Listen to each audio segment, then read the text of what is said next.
But has Carnival lost its X factor? You know what I mean? And what is that X factor which we feel is missing, or is there an X factor, or why do we feel a certain way regarding the Carnival in terms of the historical element of the enjoyment, all that kind of stuff? What is the X factor and how we miss the X factor? We've got two panel members this afternoon just to discuss that in detail. I'm going to introduce himself, Duncan first. I'm going to introduce who he is and what his interpretation is of the X factor.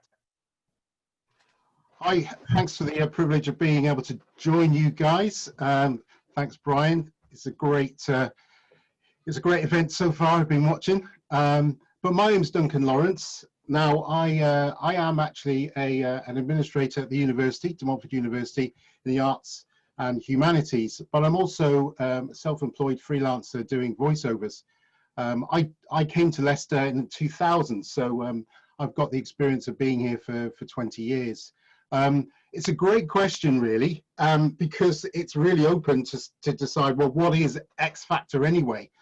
So if I go down the TV route, X Factor, in terms of the wow and the pizzazz and all the character, I think that the British Carnivals do have that.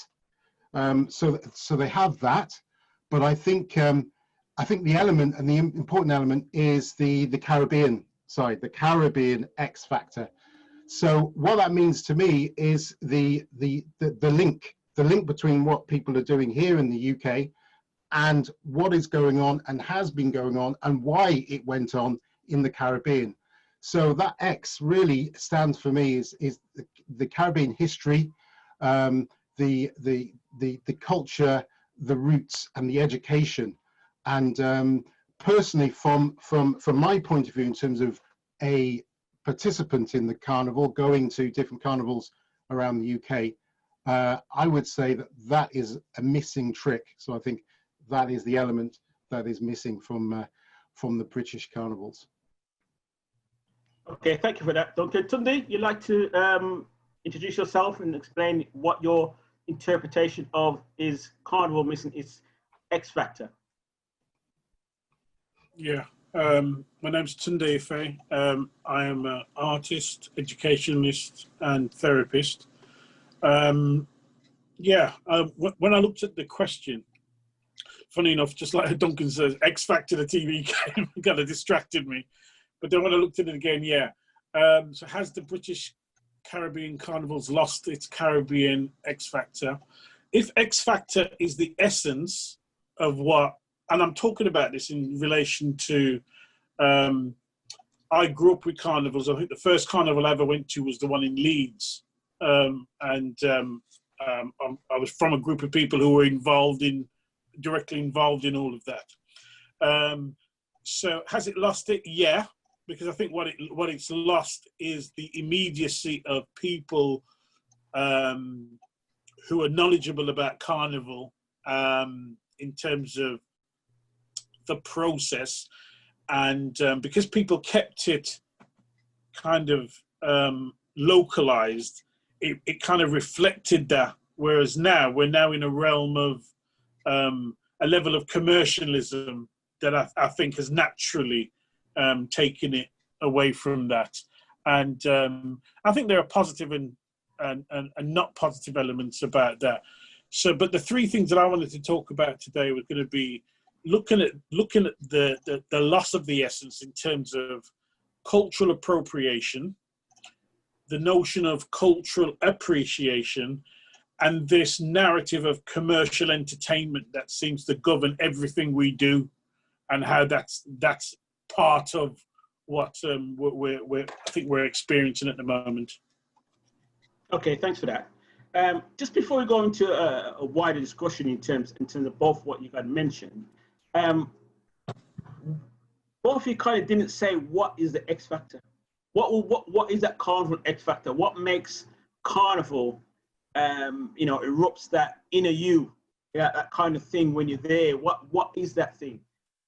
When you was growing up, let's go back when you was growing up, when you visit your first carnival at a teenage, yeah? I know you guys are a bit older now, so as a teenager, you know what I mean? I was lucky enough to live in the Caribbean and visit different carnivals, yeah? And the X factor was being in touch with the community. That was the X factor. It didn't belong to no one person. It was everybody's. And that was for me the X factor. And that's my X factor into the carnival. And I feel that's not there. I feel that element of it belonged to everybody has kind of disappeared slightly. What's your take on that, Duncan? Yeah, that's it. I think bearing in mind, if we talk about our youth, which I'm going to talk about, I'm looking at it through youthful eyes, which is different from me looking at the carnival now as a family man with kids and that sort of thing. But I had an interesting story because I grew up in Wales, and before you all feel sorry in any sort of way, Cardiff has a very rich, multicultural, particularly Black African centre in Viewtown. But a lot of my family was in London, so my first experience of carnival was Notting Hill Carnival, was the family carnival, and I would go across to my auntie and to my uncle, and we would follow the procession. That would be our objective, is to follow the procession for as long as we could. And what that meant was that we were following the steel band, and we'll be involved with the dancing and the different singing. But what I noticed though was that it was This Is Us. There was a connection of a community. And bearing in mind, that wasn't my community in sense of the people who I knew went to the shop and went on the bus, that community, but they were like me, and that's what I saw, and it was really welcoming and encouraging. That's what I liked about it. And as I grew older, I went to St Paul's, I went to Viewtown Carnival, I went to St Paul's in Bristol. And so those were in the mid 80s, going into the 90s. And I found that I think the X factor is the community. This is us. This is how we portray us, and this is what we know about us. It was that connection of community spirit that I found that was really really important, and a very welcome factor to me. Okay, Tunde. Duncan, you've done it, man. No, I've just noted. Yeah. For me, what the X factor is, it's the loss of what I call the cultural core energy. Yeah, because it was community owned, and it's funny. The earlier discussion that we had, we were talking about the expense of costumes and whatever. And one of the interesting things I found when I was listening to that, I was thinking, well, when you've experienced carnival around the world, there are lots of communities who don't have the same level of access to resource that we do, and really put on a better show because of their use of limited resource in that sense. So when we were talking about things like masks earlier on, masks are made from old material. It's like clothing that straggles down or whatever, So people understood it's that sense of connectedness, but also the other thing that I think it's lost as well. Just growing up through carnival, there wasn't that multi-generational divide around carnival. And if you think, I lived in London for a number of years, and probably in the kind of the late 80s, the 90s, there was a big shift as well in terms of fear and conflict between people would say, well, look what the youngsters have done to the image of carnival. So there was that. There was also that kind of institutional view of that there was this young element that were predatory around carnival, and it was only yes, in any mass gathering we have, we're going to have issues of whatever, of minimal crime and stuff like that. But yeah, but a fear element came into Carnival. A restrictive element came into Carnival. You know, again, this whole notion of it wasn't just about management of crowd, but it was also a restrictive where you couldn't go. We had, and I'm talking initially specifically about London. There was the whole image of, in the background, you had serious numbers of police there, not necessarily about crowd control, but waiting for something. So, yeah, the whole essence of Carnival, and I know I've used London as a primary example, has just been taken away, yeah, and it's been repackaged, and it is, I think those three elements I was talking about. So it's been clearly culturally appropriated. The appreciation of it in terms of the essence of the cultural essence of what it is is almost non-existent, yeah, except for the visual of the costumes. And we've been led down essentially, if you look at a lot of them, they're more like outdoor concerts where the crowd's on the move, as opposed to the crowd being involved with the whole the whole pathway of the experience. Mm. Okay, all right. So are we saying that Carnival has no X factor, or has to create a new X factor, or do we just let it go what it is in terms of what did that X factor do? Example, let me give you an example. Would you take your kids to London Carnival in terms of the main Carnival? Well, I have when they were younger. When they're younger, it was an interesting, I think, yeah. They were taken by the visuals of it. So I think they had the experience because they didn't have anything to compare it with. So they were able to absorb that.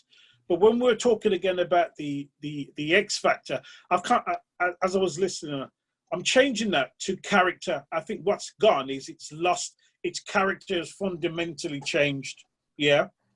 And with that, then the historical drivers of what made Carnival for the collective has definitely changed and gone. We have snippets of it, because you know when people go and they particularly photographers, when they capture aspects of Carnival, you can see aspects in a still shot, but the entirety of the character of the entirety of the experience has definitely changed somewhat.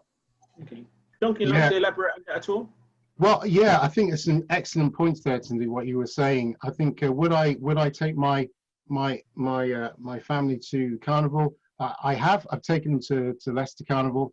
I've only taken them though to the point where everyone congregates in Victoria Park, and they're taking them round the stalls and taking them and actually visualize, sitting and watching some of the performances, which is interesting because that wasn't originally the background of what Carnival was. It was following the still bands or the mass, the procession. But the way that the procession is now, from what I see, is that if I saw those images on TV, I would say, "Son, don't look, because of the costumes are great, but in some instances there's not much of them." And what's interesting about that is that because I used to follow the kids procession when I was young when I went down to Notting Hill, but the kids are following an example of the grown-ups. So if the grown-ups are doing all the whining and grinding and all of that type of thing, then the kids are only following that example.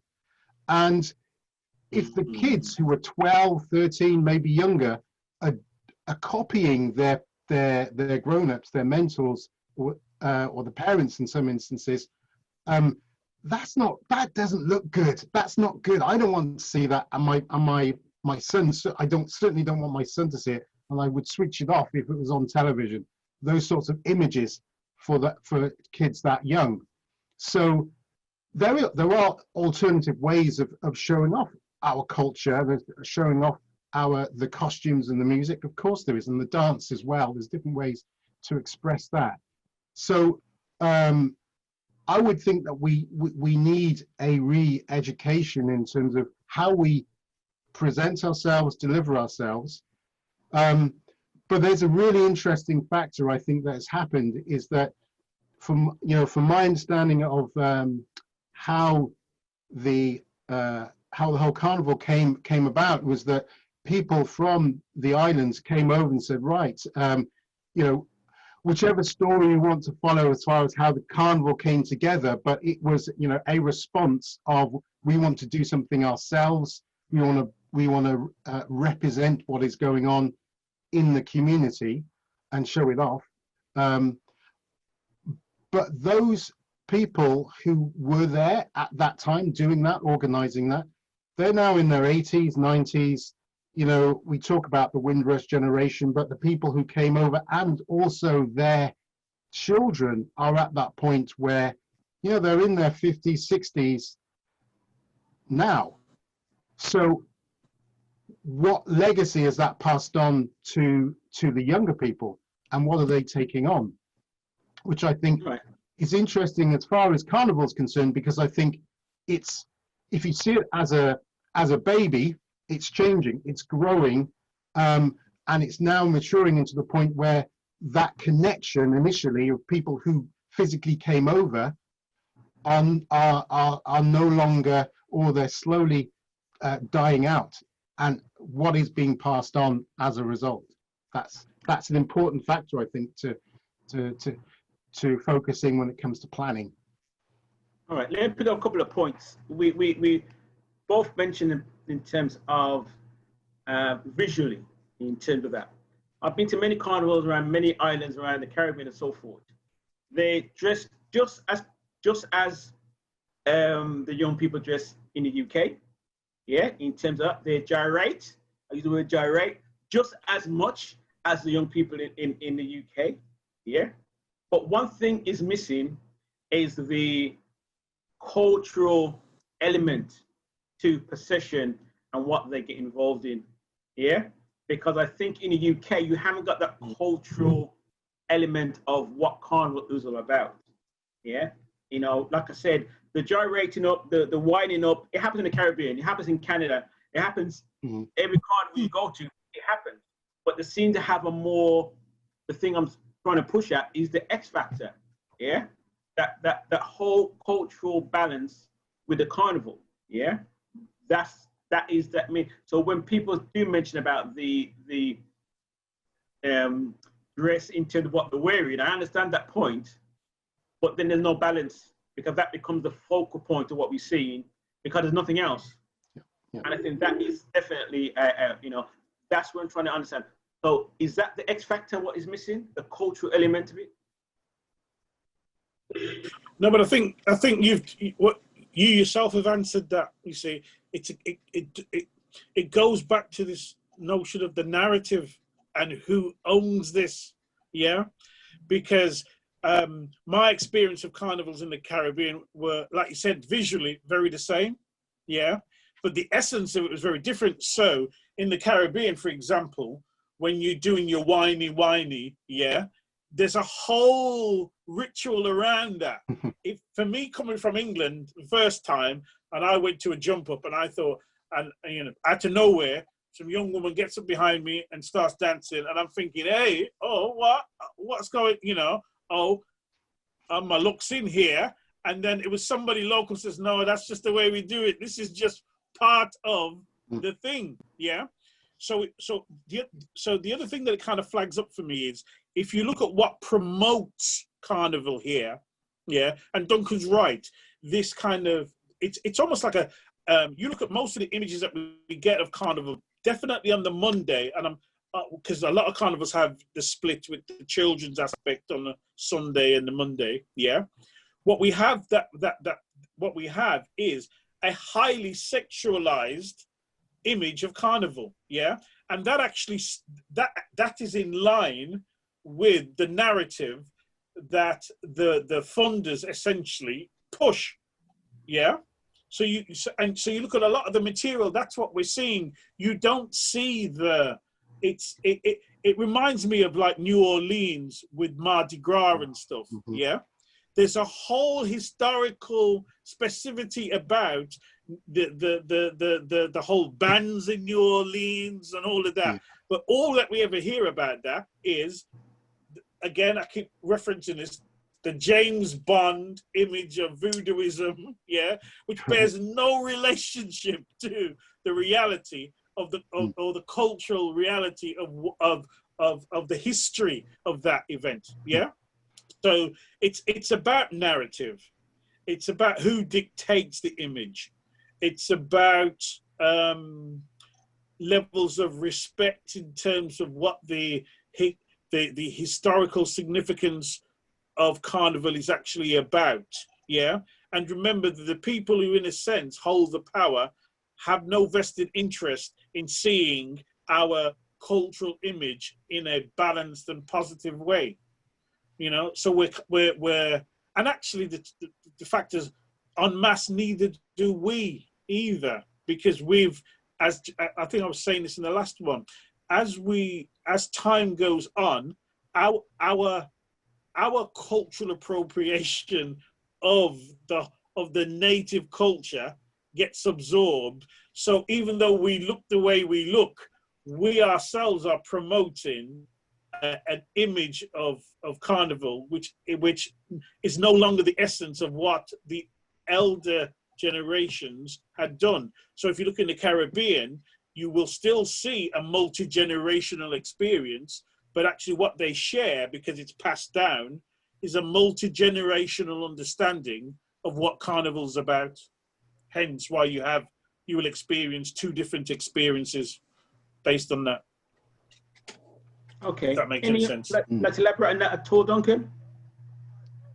Yeah, I think just very briefly on talking about the way that our image is represented, because I think, you know, now with the Black Lives Matter just so prominent, we have an opportunity even more to gather a lot more people behind us getting our image as we want it presented,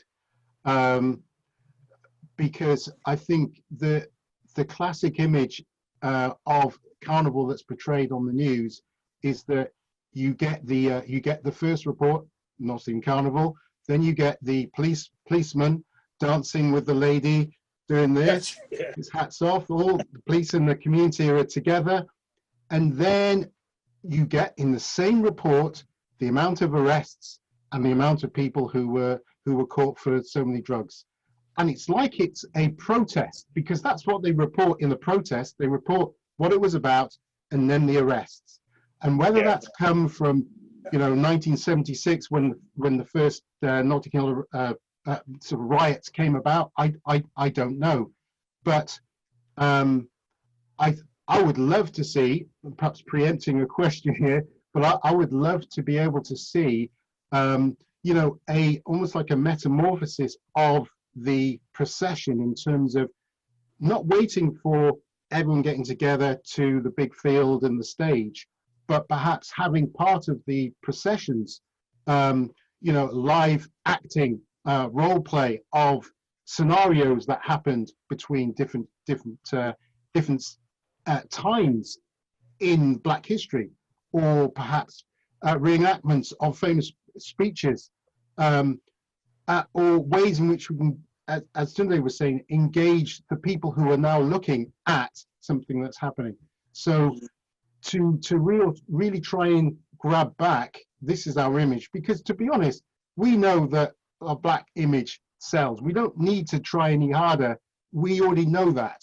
So it's a case, I think, of, well, okay, this is what we've got.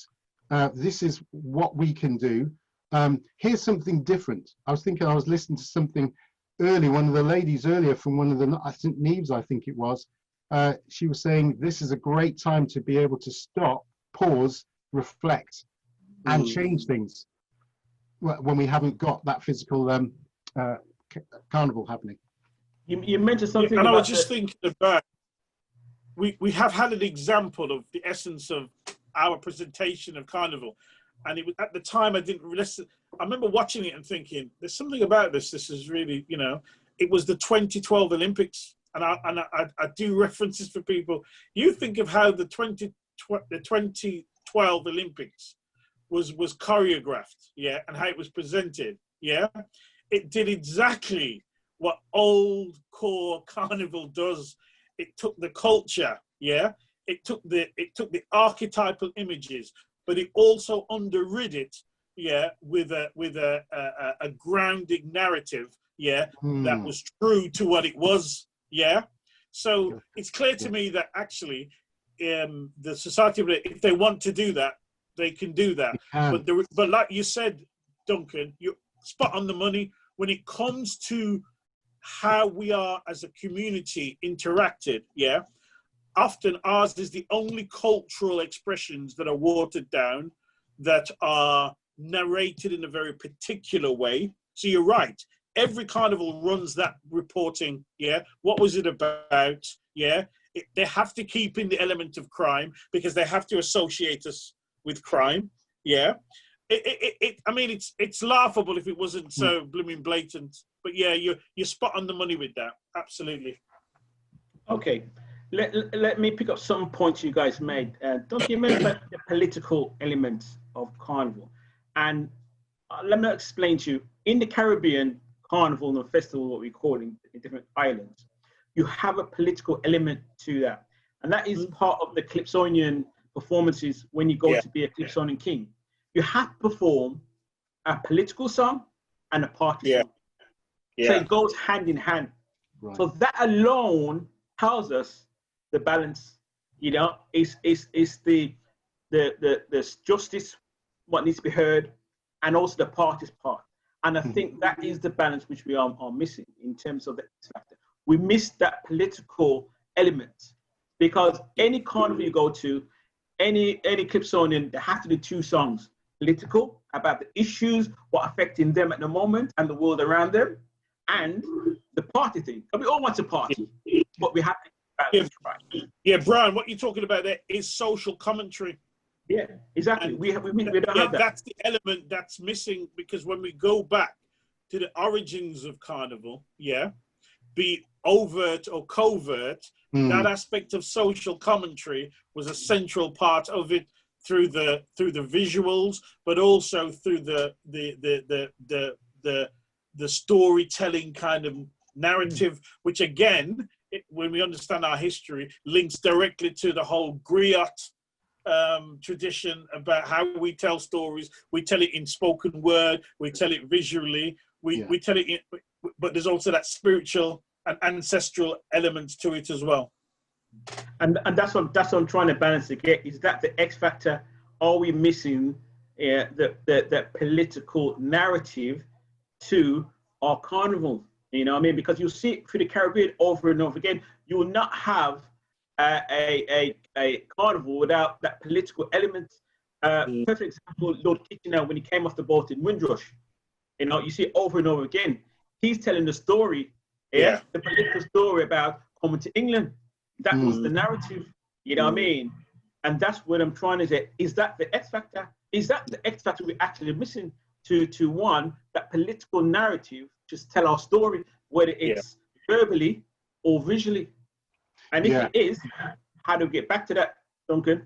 Well, I would say it's not missing, but I would say that the balance is out of kilter. It's out, because you know, I would be insulting our youth by saying it's missing, because I've heard many people who are on the spoken word, young local rap artists as well, who are, you know, that's all they do. That's all they do. You know, they speak that what's happening around them. and they Is speak. it done in on social Carnival? comment. Is it done in Carnival? If Carnival, like you said, like the early one, Yeah, parents, grandparents came in, yo, we need to put something in place. We need to put this model in place, what has a political element, but also I think of coming together. Carnival was there for that. That was the X factor. It was missing. They had no X factor here. So we had to create an X factor, which is the Carnival. But we seem to missing the other elements. Like I said, it can't, like you said, it's not totally missing, but if you can't see it, it's as good as. well, you know, I think it's there. I think though it's you know, it may be at the, say for instance, at the other stage where people come together at the end of the procession, and there's events that happen which involve the communities. I think it's interesting though, because I don't think these two things are separate, but I'll mention it. We'll talk about Black History Month, and then we'll talk about the carnival, and the fact that it's about us us representing ourselves to our communities, which are multicultural.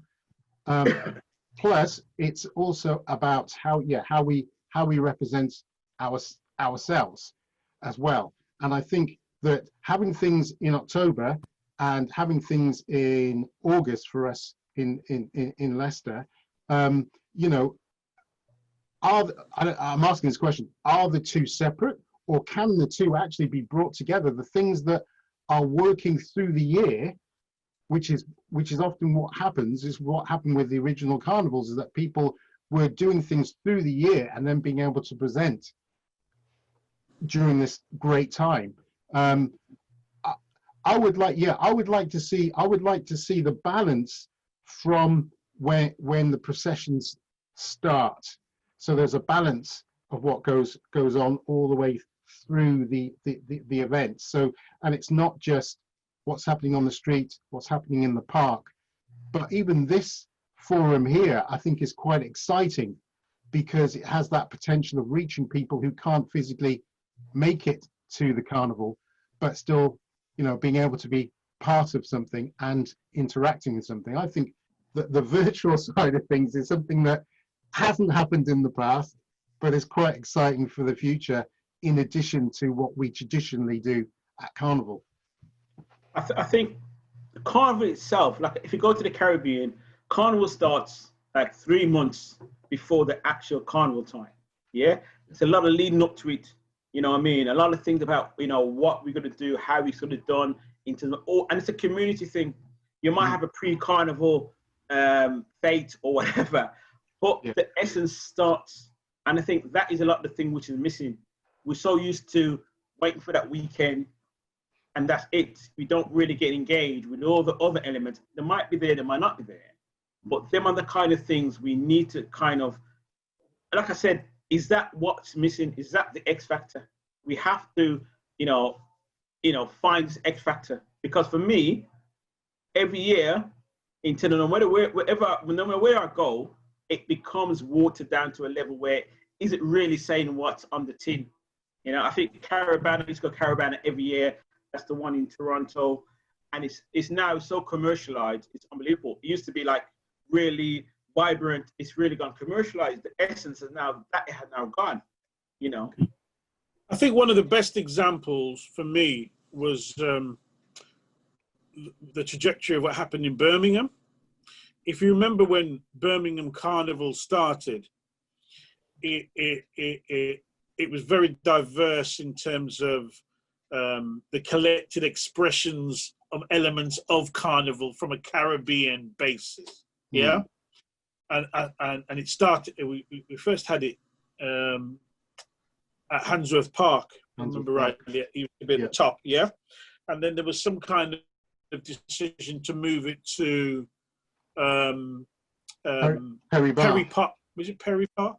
Perry Bar. Yeah. And Out of the city. Perry Bar, it kind of took on a city council whole character to it, because it was dominated by their stalls in that sense, particularly the size of the thing that they were promoting. and it was so spread out. And then I think there was a fun fair there and stuff, and it was just not balanced at all, you know. And so it's no surprise to me that because in fact I remember, yeah, because it used to be Notting Hill was the number one, yeah, and then there was a kind of a toss up really between Leeds, Bristol, and Birmingham. Birmingham kind of moved into second place for a couple of years, yeah, but then literally got deflated and stuff. Yeah. So yeah, so the essence of it is that the demise of it, as I see it, has been through the kind of rampant commercialization of it, the cultural appropriation of it. I think that's how I see it. But it does have, like you were saying, Duncan, the young people are involved, but see, young people can only express the forms that are dominant in their time. Mm-hmm. So they're not doing anything. So like when we're talking about the social, the social commentary aspect of it, that essentially moved from the processions. It was only there for a short space of time, but then moved to sound systems. So it was the sound systems that used to voice the social, the social challenge, yeah? But then sound systems became, again, in terms of narrative, presented as fringe criminality or not following guidelines in terms, you know, they really muffled the essence of it, yeah? So timings of when sound systems could meet, the content was kind of, it was never directly challenged, but they'd organized it enough that you would not get that fire that we kind of, and I'm not on about a negative fire, but that energy that we all kind of love to sit with and move with, yeah. So so the thing hasn't gone. In many ways, I was thinking from the last one, maybe what we should have is a national carnival association where there are elements that we say, when we present carnival and we own it, these are the elements that should be core. We should have a procession. The procession should honor the ancestral messages from the beginning, yeah? We're not saying there shouldn't be local community things, but that shouldn't be the dominant face of carnival, yeah? So I think there is scope, and under Black Lives Matter, in terms of the debates that's happening about how different community, well, not different, but how predominantly Black people, as we look, how we're presented, there is an opportunity. Whether or not that'll happen, great I'm not too sure about that, because I think there's going to be we're heading into a time of real conflict, because we still haven't addressed how we're going to have those debates in a meaningful way that diminishes the negative kind of conflict and fear that clearly is being generated by powers that are at play around at the moment. Okay. Well, I think we agree that the X factor is definitely missing in terms of the carnival. If it's there in a very small form. It's burning, but it's not anger flame in terms of that to really ignite the next generation. Because if we want to ignite the carnival to really kind of put it in a place where it's supposed to be, we have to reignite that flame of that X factor, you know what I mean, in terms of that. And I think, like I said, the majority of the carnival will be closing down now, you know, it won't be around, yeah?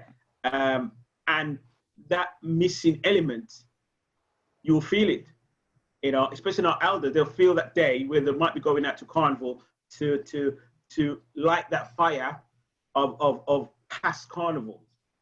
So it's important for us to say, well, where are the steps? You know, if we missing the X factor, where are the steps forward to ignite not only our young people, but ignite the cultural footprint of carnival? Duncan?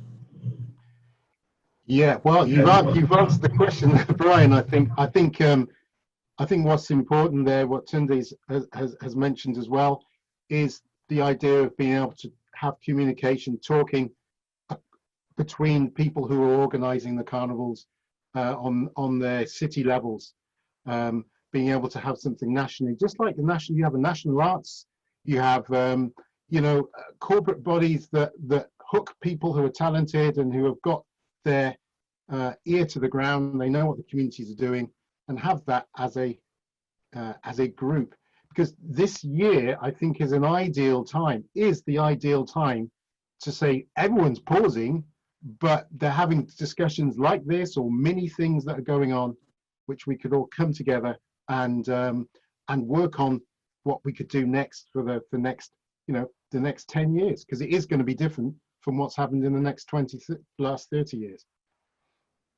Okay, Tunde, I'll give you 2 minutes just to summarize in terms of the question: how have we lost the X factor, and how are we moving forward? How can we move forward?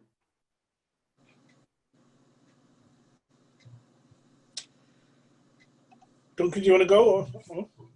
No, you go ahead. Your time. Just really reiterating what I've said, I think for me there are 3 elements to what the X factor of Carnival has diminished somewhat. It's the level of cultural appropriation, yeah, and that's directly linked to the narrative of how Caribbean people or Black people are seen, yeah, the misunderstanding of the difference between cultural appropriation and cultural appreciation. Yeah, those are 2 very distinct things that I think there needs to be an open discussion about, and how that then is presented. And the third element, this kind of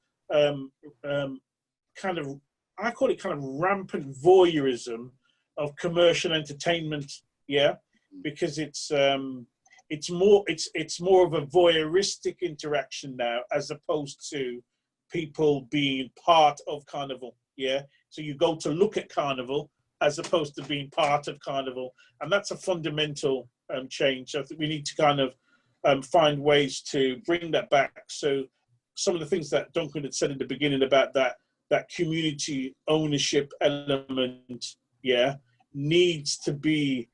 That's not that we're looking back and trying to bring back historical, because things have to change.